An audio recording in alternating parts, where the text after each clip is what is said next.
Hello everybody, in today's video we're going to be taking a look at another puzzle. This is another MoYu sub-brand. It's called the MoHuan ShouSu ChuFeng 3x3. And this was actually designed by, I can't pronounce your name so it's up here. He's the former 4x4 world record holder. And apparently it has a nice crunchy unique feeling, and it does. You can hear it's kind of loud. It definitely is crunchy, a little bit bumpy. First turns is very nice. Corner cutting, phenomenal. I mean, come on. Like, how can you get better than that? And if you go a little too far, it goes the other way. So this is another example of a puzzle that just, no matter where you go, you're going to cut through either way. So on the Cubicle's website, this is labeled to have the MoYu/QiYi color scheme, which is usually like a half brights or a bright, something like that. But if you wanted regular stickers for it in your custom shades, you would just go to the sticker section on the Cubicle and look for the ChuFeng stickers. It's 56 millimeters across and it weighs 82.0 grams. But it's a standard green and blue that we're seeing these days, and same with the white and yellow. I think the yellow could be a little bit better, but and the orange and red. I like the red. It's darker. It's a little bit of a darker red than we're used to seeing, so that's really nice. Middle slices, very nice. Ooh, a little bit of lube. Lost my grip there. There, I wiped the lube off. Now it feels much better. This is the logo on the cube. It says MoHuan ShouSu.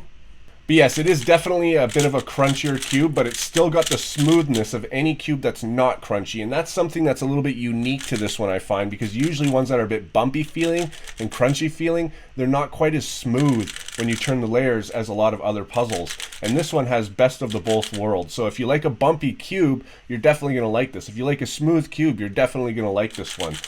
Corner twisting on this one, it's pretty easy actually. I mean, 2 fingers, yeah. I mean, it's pretty easy. We'll see if it happens in a solve. I don't think it will. I mean, today's mechanisms are pretty good, but this one can definitely corner twist a lot easier than other puzzles we're seeing today.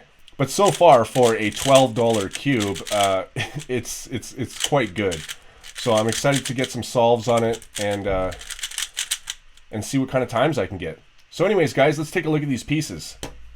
One of the cool things about this corner piece is that it's got a very short stock. It's got that base, a short stock, and then that big ball on there. And I haven't seen that in any other puzzle.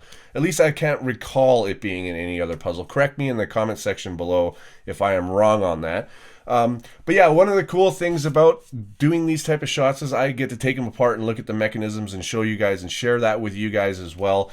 But at the same time, I have to put the puzzle back together. Now this puzzle, the centerpieces on this don't really have a stock that go down towards the core. It's sort of like the Valk 3 is. So when you take all the pieces apart, all of the centerpieces tend to gravitate towards the core, and so when you're putting the edges in and you're trying to do it, it kind of like bends the centers a bit and it kind of deforms, and it doesn't really go back into its form until you start getting a lot of pieces in. And I had actually a lot of trouble putting this puzzle back together. So if you want to wipe out the lube and put your new lube in there and you're going to take it apart, be prepared, because you're going to have to do some work to get it back together, in my opinion. It was a bit difficult for me. I had to really like back off the tensions to the point where almost I was taking the screw out just to be able to get the puzzle back together and then re-tension it, which was cool because the tensions that I set it at afterwards were better than the original. Anyways, so yeah, it's a pain in the butt to put back together, but it is definitely manageable. My big gripe with this puzzle is that the corners do twist fairly easily, and I'll talk about that more during my outro. But I didn't get any on film, but you know what? For my turning style, it does corner twist quite a bit. I would say at least 1 in every 20 solves, and for that, I wouldn't risk using it as a competition because of that. But I think newer people is not going to have that problem. I mean, I'm a bit of an aggressive solver and I rely on corner cutting a lot, which is when that corner twisting happens because the corners are catching on the centers and twisting over and stuff like that. But overall, the rest of the performance of this cube is amazing. It's totally weird to have this super smooth cube that feels bumpy. It's different. I like solving on it because it's like a different feeling cube that I've never tried before. Anyways, guys, enough about that. I hope you enjoyed the solves. Let's get back and finish up this video. Alright guys, so I've had this thing for a few days now, and I really enjoy solving on this puzzle, but I have to be honest, the easy corner twists, I mean, they're kind of a problem for me, at least, maybe my turning style. I think that if you're not like a really aggressive solver, like I may not, if you watch my solves again, I'm not like the fastest turning solver. I try to be more efficient than just fast, and hopefully those two just kind of get better together, and then I'll get faster. But with my turning style, I am a bit aggressive with it. I do take advantage of a lot of corner cutting, and as a result, I do get quite a few of the corner twists. I didn't happen to get any when I was doing all my filming, otherwise I would have shown you that, but I do end up getting them from time to time. And I mean, I'm not at a competition, so it doesn't really bug me, but I don't think I would use this in a competition. It's very good practice cube though, and it feels really nice.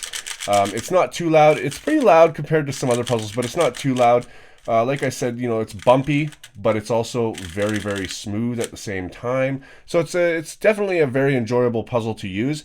And I think that if you're anywhere from 15 seconds to 30 seconds average or something like that, you could definitely benefit from this. And it's only 12 bucks, and it's very good for a $12 cube.